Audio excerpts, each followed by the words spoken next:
Hello, and welcome to the Behind the Keyboard segment of Authors Review Books. My name is J.G. Gates, and please help me welcome Katharine E. Wibell. Katharine is a high fantasy author, artist, nerd, extrovert, and speaker. Her first series, The Incarn Saga, began in 2016 with Asara's Claws. Soon, 3 more books completed this fast-paced new adult shifter fantasy. Currently, the Jed Chronicles, a Noble Bright YA portal fantasy series, will release its 6th book in 2026. She also creates hand-painted TTRPG miniatures based on her characters, along with creating accompanying game material. So, Katharine, thank you so much for being with us to share your authorly insights today. Well, thank you for having me here. No, I'm happy to have you. So, first of all, let's dig into writing process. Just tell me about your writing process, if you would. That's a generalized question. I feel like you should nitpick a little further. But as far as my writing process goes, I'm a morning writer. But I'm a person who likes to juggle multiple projects at the same time. So in my mornings, I'm usually focused on whatever the new manuscript that I'm writing, maybe even editing in the mornings. But then towards the afternoon, that's when I focus a little bit more on the social media and publication side of things. But with that said, having this kind of writing cycle for me and where I'm able to work on multiple projects at different stages and, arguably different projects from different series, it does allow me to release multiple works a year, which is my goal is 2 to 3 a year. And I'm an author who loves to write high fantasy of a whole variety of sorts. But with that said, I can't just stick in one lane when it comes to high fantasy. So being able to jump between mythic-based retellings and, like you said, my young adult portal fantasy, it keeps me entertained, and I really don't hit a lot of that burnout and writer's block that a lot of other authors seem to get periodically at this moment of time. Now that can change. Sure. So when you approach a project, you have an idea, you're going to jump into a book. How do you dig into that? Are you a plotter? Are you a pantser? Do you begin planning? Do you begin writing scenes? How do you approach a new work? The term that I've heard and I love is called plantser. You plant the seed and you let it grow. Because I definitely like to have at very least, a loose outline. It's usually a little more firm than that, but some kind of outline structure from where I'm going to go. And usually when I have a story in mind, up until this point, I've always known where the end game is. I know the main characters from the start, at least most of them. I know their personalities. I kind of know the basis of the world and whatever magic system I'm dealing with. But as I start writing, if a character writes itself into being, great. If subplots come about or interesting backstories reveal itself, I'm totally fine with that. I definitely try not to be too structured because I want that world to take its first breath and kind of create its own life of itself and go from there. So I'm in between. I like to have enough structure, but also give it the freedom to kind of feel natural and grow. Okay, so then how long of a document do you create for your planning document? Then to me, that's kind of an indication, right? Some people are like, I write a simple 40-page outline, or some people are like, I just have a log line and go from there. Like, where are you at with that? That varies from book to book. Actually, let me see if I can dig it out right now. I've been working on finishing up. I'm actually in the final chapter of the first draft for a Greek myth retelling. And so as part of that, I have kind of a loose timeline and various notes scribbled on there. But what I really do, I know that's kind of a little odd, but what I really do is I keep what I call rolling notes. So whatever chapter I'm working on, I have the chapter up top, and then I'll have various notes, and a lot of that is kind of the material that you just saw typed in there.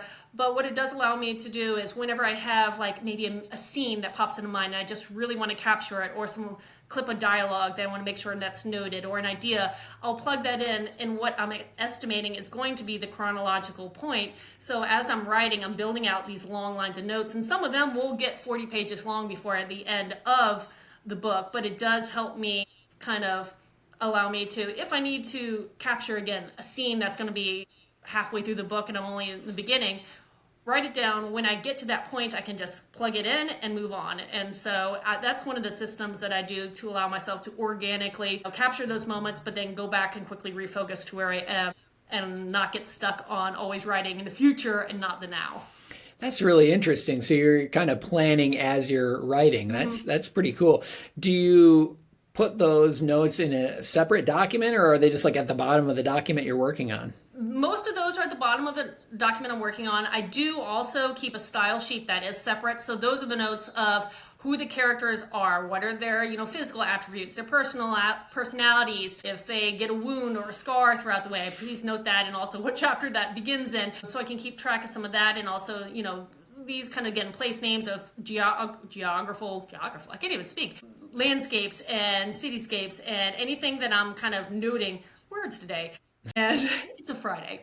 You could type it. If you were writing, you could easily type it. Yeah, it's talking. talking. We keep, those important things as well as terminology and language, if there's something that's unique to the book or something, again, with some of my retellings, because I do research a lot, that I'll use words that aren't, they're kind of obscure or focused to whatever civilization that I'm focusing on. So I keep a style sheet document that I can easily reference at any point rather than scrolling up and down. I have usually, those are my two main ones, the style sheet and my rolling notes. Yeah, I hear you. So when I was working on my Luck God series, like I wrote the first book and I didn't really have a lot of those like notes about the world and everything. So then I'm working on book 2. And like when it was book 1, I was like, I could keep it in my head pretty well. Book 2, I was like, wait, who is this character? What, what color were their eyes? All that kind of stuff. So yeah, it's so critical. The running joke is the eyes, and you're like, yeah. And there was one time where I did that, and I was just like, wow, I fell into that stereotype really hard. Right. Yeah. Both the things. Yeah. Book 1, their eyes are brown. Book 3, they're green. I mean, things change. People change. Chameleon, I know. Yeah. That's so important. So you have a lot of books out. So how long have you been writing, if you don't mind my asking? I've always been storytelling. Let me start with that. So I definitely was that child that came up with, during my imaginary play with my sister predominantly, came up with so many characters, backstories, worlds, and that's some of those in this magical multiverse that was developed at the time when I was like 7, 8, 10, 15, all that kind of stuff. That's what's being written now, transformed a little bit, but written now in my Jed Chronicles, that portal fantasy. But I've always told stories, and it wasn't until probably my senior year in high school where I had one that I was like, I think I want to turn this in my first book. I was hesitant about starting with my passion project because I wanted to make sure I knew what I was doing first. So when I had this other story that popped in my mind and started working on it, that was what would become Asara's Claws, my debut book. I kind of dabbled with it, took a hiatus of 4 years for college. And by the time I wrote the book and was able to figure out how to publish it, because that took me a moment too, it was 2016. So it took me about 10 years from the idea to publication for my first book. But since then, I've been a published author since 2016, and I have 9 full lengths, 16 novellas to my name, and hopefully in a few months, special editions for the first time. Love that. So you touched on this a little bit, but one question I always get asked as an author is like, where do your ideas come from? Where does your inspiration come from? I mean, it sounds like it, definitely like your imaginations as a young person is where some of it came from. But like even as you're thinking about writing stuff going forward, where do those ideas, where do you think you mine that inspiration from? I think my brain's just wired that anything possibly that I could spin off a side story to, I do. But I have always loved myths and legends and mythology. So when I do my writing, I kind of split it off in 2 different functions. One are my predominantly myth-based retellings, where I just find this really cool, obscure piece of myth, and I really want to kind of reintroduce it to the world. And so that's one of my functions. And the other one could be inspired by pretty much anything. As Asara's Claws and the Incarn Saga was inspired by a very vivid dream. I have the multiverse that came out of my childhood play, but going forward, I have a whole series that I'm world building for that came from a character that I was playing through D&D, and so I want to do a D&D style progression fantasy Witcher vibe series. Another one is a political intrigue one where my husband sent me a challenge, and I was like, okay, challenge accepted. And so it's going to be a magic tech society with a little bit more, again, on that political intrigue vibes and notes. So it could come from anywhere, and that's the fun thing. Yeah. Oh, that's great. A big thing that gets talked about in writer communities is writing to market. How much do you think about writing to market as you're coming up with your ideas or fleshing out your stories? Do you think about that, or is it more whatever inspires you and whatever you feel moved to write at that moment? A bit of column A, bit of column B. In the beginning, my first series were definitely writing 100% what I wanted, no thoughts intended. I literally published my first book, waited to almost 2 years and wondered why no one was finding it because I didn't even know I was supposed to market. I just thought the world would discover it. It was so naive in my young self. The world should, though, really, shouldn't they? We should fix the world so that it works that way. I wish. But yeah, so now I lost my train of thought. What was the question? About mood writing versus writing to market. So my first series, and part of that I've realized, I still want to 100% be true to myself and write what I'm passionate about. Thankfully, I have a wide range of passions, but I am more aware nowadays, especially with my upcoming works, what the market likes and expects. And some of that is how I can, as I'm working on writing, pitch the book once it's done, and versus writing the book and then scratching my head being like, how do I tell the whole story of a book in a sentence or two? How do I know the tropes, and where are the people who would want to read this book, and what are the comps? Those are things I did not think about a lot in the first ones, which made marketing a beast, and still is for the earlier series. And now going forward, I know kind of aware of the genres, subgenres, trigger words that would perk someone's ears up to alert them that this may be a book they want. So I'm not necessarily trying to write just these formulaic stories. That's definitely the opposite of what I want to do, but I am aware of what the market wants and expects. So hopefully when I get to the point of releasing these works, I'm better able to reach the readers that would enjoy them. Yeah, absolutely. And I know that you do a great job of connecting with readers in a lot of different ways, but I'm sure that any authors or aspiring writers listening to this, that's always a big question. Like, how do you connect with readers? So what are some of the tactics and techniques that you've used that have worked best for you to connect with new readers? Well, and this kind of goes to one of my advices for people who are starting off writing that I wish I did back then, was start building your platform early as a writer and author, because what that means is pick in social media or two, start talking about your writing process, kind of give like loose ideas of your story. You don't have to like spill the beans before you have that, copyright in hand kind of thing, but you want to kind of build that buzz. And so being on certain social media, it's a nice way, it's a kind of an organic way and a free way to meet people, especially all around the world, who might be able to enjoy your books.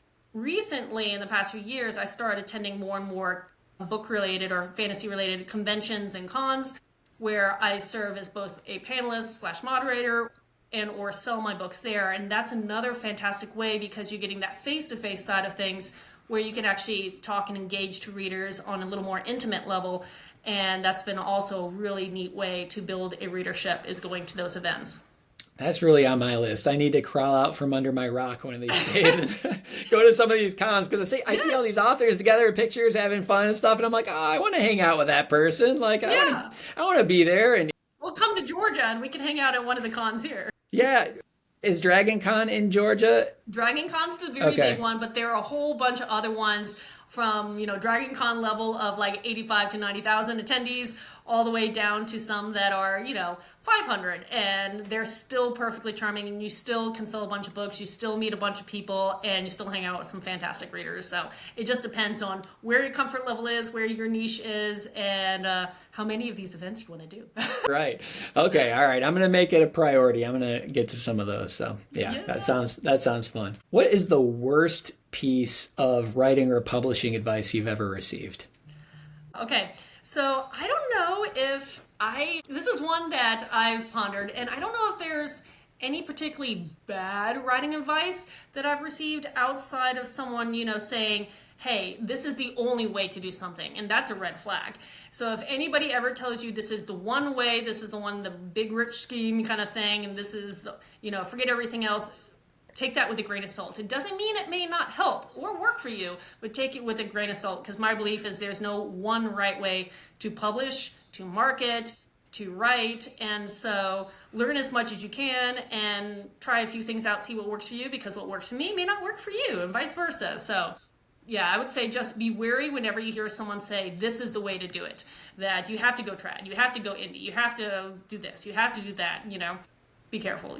So that would be my advice. I think that's true. I mean, I think people have found success in a lot of different ways, and everybody's brain is wired differently. Everybody's life 100%. is arranged differently. People have different opportunities that present themselves. So it's funny. Genres, trends, all these things will play an effect why one person gets the quote unquote overnight success and someone else works, decades before they get it. It'll come, but you just, take the time, try things out. If something doesn't work for you, move on to the next thing. It's fine. Yeah, I think that trial and error is so important because, like you say, yeah, one thing might really resonate with the audience of one particular subgenre, and then it works great for somebody, and you go, oh, I'll try it, and then maybe it doesn't work well for or maybe it works even better for your particular niche. But what you said is funny because I made a few years ago a video saying plotting is better than pantsing, and I was totally just being provocative, right, and really starting a discussion. But people came at me. People were like, you shouldn't say that. It's whatever works for anybody. And it is, right? But I really was just raising a conversation about it. But well, yeah. I will also say it's like there are so many fascinating things that, at least in the marketing side, that you start learning about, like, again, genre, but like age bracket varies dramatically. And so, for instance, if you're someone who likes to hang out on Book Talk, like I know you and I do, you're going to have more of I get it, still younger audience, but a younger, mature audience. So it's not necessarily a place to sell a lot of YA middle grade children's books because the people on that are not necessarily, that market audience. And they do better more when you're marketing on something like Facebook because you're hitting the parents, the grandparents, the people that are on the little older side that either have kids, have grandkids, and they're looking for those gifts. So it's interesting, to play around and learn the marketing. But again, what works for one person may not work for the other. Yeah, I was just talking to an author who just finished a middle grade novel and is about ready to put it out. And just talking with her, it was so interesting because really the tactics of putting out a middle grade book, totally different, right? Because you can't, necessarily reach those readers. I mean, hopefully these little middle schoolers are not on TikTok all day. I mean, some are probably, but it's different, right? It's just not the same. So it's an interesting challenge, how to reach that particular readership. So that's great. So we talked about bad advice, I guess. What is one piece of advice that you would give to writers starting out or to writers who maybe are already published but aren't seeing as much success as they'd like? They're still in that building phase. I guess we're all in that building phase, honestly. Oh yeah, always in that building phase. Never be afraid to ask for help or try new things. Because I've already mentioned start your platform as soon as possible, and be it if you publish or not, always sooner is better. But another thing I would say again is don't be afraid to ask for help because that's something that's hard. And I understand sometimes you don't know what you don't know and you don't know who to ask. But if you have a problem and have an issue, the book community is so fantastic and the writing community is so welcoming in my point of view and what I've dealt with that if you just ask, be it on Book Talk, be it on Instagram, and just like, hey, I'm having a problem. Does anybody know? Now you'll probably get 1,000,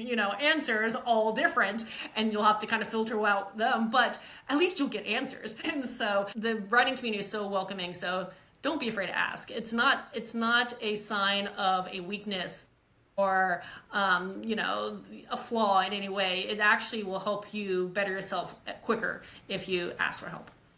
Yeah, absolutely. And I think about that sometimes with regard to traditional publishing. Part of what makes traditional publishing so strong is just the institutional knowledge that they have. These corporations have been around for a long time. They've been producing and marketing books for a long time. And like every indie author is starting from scratch in a sense, like they have to get all that knowledge of what to do. But it's amazing how much knowledge is shared within the community to uplift everybody. I just think that's really cool. And I agree. My experience has been the same, that people are, for the most part, really generous with information and with help and support. And, you get a few outliers out there that are negative, but for the most part, everybody is positive. People are generous with their time and their information. And so it's a cool community, I think. Yeah, you want to win-win-win. I mean, I had a recent experience towards it may have been about a year ago, where working toward my special releases, I saw another author and I loved the style of his books. And I was telling him that I'm looking for artist for my upcoming special edition, and inquired. I was like, "Is it okay? Can I ask like who you use?" And he was like, "Oh yeah, here's an email, here's this, and here's that, and like all this kind of stuff." And it was just very neat that, again, so welcoming, so sharing, so open, and no one really wants to gatekeep, because you want everybody in the community to work well, be it your narrators, your editors, your artists, because you want them to be as successful as you want to be. So. Yeah, totally. And it's like if we band together, we can have that collective, Yes. knowledge and information and network. I picked your brain for things before, so. Yeah, absolutely. And vice versa, and the door is always open, right? To anybody. It's like you have to be, you have to pay it forward in that way. And because all of us too, there's things you don't know. Like you get into something new and you're like, I don't know anything about this. Exactly. I don't know what to do. Yeah. So no, that's awesome. Well, I appreciate your generosity today to share. And is there anything else? Any final words of just advice, knowledge, inspiration that you would share with writers out there or other authors? I will say one of the other things that popped to mind as you were just talking was the fact about the writing community and how much knowledge there is to learn. One of the things that I unfortunately won't be able to physically attend this year, I'm doing the virtual side of things. There is one of the biggest conventions focused on the writing / predominantly the marketing craft, but still does deal with some of the writing side for authors of all, from the beginning writers all the way to the 7-figure people out there. And definitely focused on the indie side of things, and that would be Author Nation. It's held in Vegas every November, and I've attended it for the past 2 years. Again, I'm doing the virtual side of this because this year I couldn't make the trip over. But that is such a wealth and wonderful resource of information, and a great way to network with people if you're able to physically go. It is a changing experience for any author at any stage, and often it does have almost a year waylay. It's just who gets to go and filter back down to their YouTube channel, but they do have a YouTube channel, and a lot of their sessions are filmed, and you can go through hundreds and thousands of hours of materials of all sorts. So it's a great resource to have. Along with that, if you're a Facebook person, there is the 20 Books to 50K group. That's another wealth of resource on a little bit more on the marketing and advertising side, but a great resource of information for anybody. Yeah, absolutely. I would second both of those. And I also need to get to Author Nation one of these days. That's on my list to get there. Well, maybe in 2026 we'll both be there. Who knows? See you there, I hope. Yeah, that would be amazing. Awesome. Well, thank you so much for sharing all this. If people want to learn more about you, where can they find more about you and your books? Well, the simplest ways is probably to go to my website. That's Katharine, Katharine, Wibell, I know it's a weird Swedish name, Wibell, books.com. And there you can find links to all my socials and pretty much everything that I have on there for my books, my own personal bookshop. You can get signed copies. So a lot of that stuff and everything you want is there. But I have such an unusual name, you could Google my name and I pop up. Awesome. But yes, I would recommend the website, and I'm on a variety of socials. Most of the ones you expect, I'm there, though Book Talk is definitely the one I hub the most. Absolutely. I will see you on Book Talk too. So, Katharine, thank you so much for being with us today. I really appreciate it. Thank you so much for inviting me. All right. Take care. Bye. Bye.